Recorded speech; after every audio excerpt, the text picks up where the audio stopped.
ભરૂચ દેવપુડી 11 નિમિત્તે મા નર્મદામાં દૂધનો અભિષેક કરી માછીમારીની સિઝનનો પ્રારંભ। આજરોજ દેવપુડી 11ના પાવન અવસરે ભરૂચ જિલ્લાના ભાડભૂત ખાતેથી માછીમાર સમાજ દ્વારા મા નર્મદાને દુગ્ધાભિષેક, ચુંદડી અર્પણ સહિત પૂજન અર્ચન કરી માછીમારીનો પ્રારંભ કરવામાં આવ્યો। ભરૂચ જિલ્લામાં અરબી સમુદ્ર અને નર્મદા નદીના સાગર સંગમ સ્થળે ચોમાસામાં ઈંડા મૂકવા આવતી હિલ્સા માછલી જગવિખ્યાત છે, જેના થકી માછીમારો વર્ષભરની કમાણી ચોમાસાની મોસમમાં જ કરેલ છે। આ હિલ્સા માછલી વિદેશી હુંડિયામણ કમાઈ આપતી હોય ત્યારે સમગ્ર આધાર ચોમાસા દરમિયાન આવતા જુવાળ પર રહે છે, જેથી સિઝનની પ્રથમ માછીમારી માટે માછીમાર સમાજમાં દેવપુડી 11નો અનેરો મહિમા રહ્યો છે। દેવપુડી 11ના દિવસે ભરૂચના ભાડભૂત ખાતે વસતા માછીમારો દ્વારા મા નર્મદા અને દરિયાદેવને દૂધનો અભિષેક કરવામાં આવ્યો હતો। મા નર્મદાને ચુંદડી અર્પણ કરી ભજન કીર્તન સાથે માછીમારોએ માછીમારીની મોસમનો પ્રારંભ કર્યો, જેથી ભાડભૂત ગામે પરંપરાગત રીતે માછી સમાજના તમામ ઘરેથી રેવા મૈયાને દુગ્ધાભિષેક કરવા માટે દૂધ આપવામાં આવ્યું હતું। મા નર્મદાના દુગ્ધાભિષેક ઉત્સવની ઉજવણી સાથે નર્મદા મૈયાનું પૂજન અર્ચન કરવામાં આવ્યું। સાથે જ સમગ્ર વર્ષની રોજગારી માટે આજના શુભ દિવસથી જ માછીમારોએ માછીમારીની શરૂઆત કરી છે।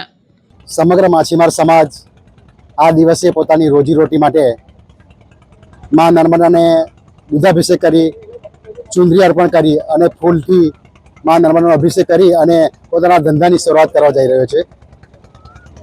આ સિઝન માછીમારોને સમગ્ર માછીમાર સમાજ માટે એક પોતાના જીવનનો ઉત્કૃષ્ટ દિવસ છે અને એ ઉત્કૃષ્ટ દિવસ માટે પોતાના આખા વર્ષની રોજગારી મેળવવા માટે તનતોડ મહેનત કરીને પોતાની આખા જીવનની રોજગારી પેદા કરે છે।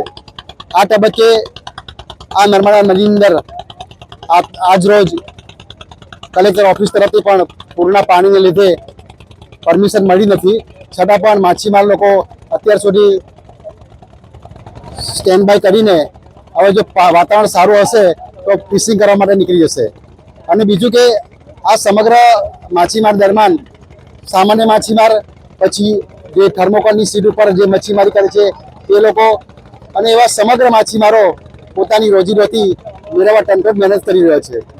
બીજું કે આ નર્મદામાં વર્ષોથી સારા પ્રમાણમાં માછલી ઉત્પાદન થાય છે, પણ બેરેજ બનવાથી થોડી ઘણી પ્રોબ્લેમ ઊભો થવાની શક્યતા રહેલી છે। એટલે સરકારશ્રીને બી અમારી નમ્ર વિનંતી છે કે આ બાબતમાં કંઈ ઘટતું કરે અને માછીમારોની રોજગારી કાયમ માટે ચાલુ રહે એવી આશરે આ પટ્ટી પર 20,000 માછીમારો પોતાની રોજીરોટી મેળવે છે। અને ખાલી ફક્ત ભારભૂત અને વેજલપુર ભરૂચ જ નહીં, સમગ્ર નર્મદાના બંને કિનારા પર, પૂર્વ અને પશ્ચિમ અને ઉત્તર અને દક્ષિણ કિનારા પર બધા જ માછીમારો, આદિવાસીઓ અને કોળી પટેલો પણ આ બિઝનેસ કરી રહ્યા છે।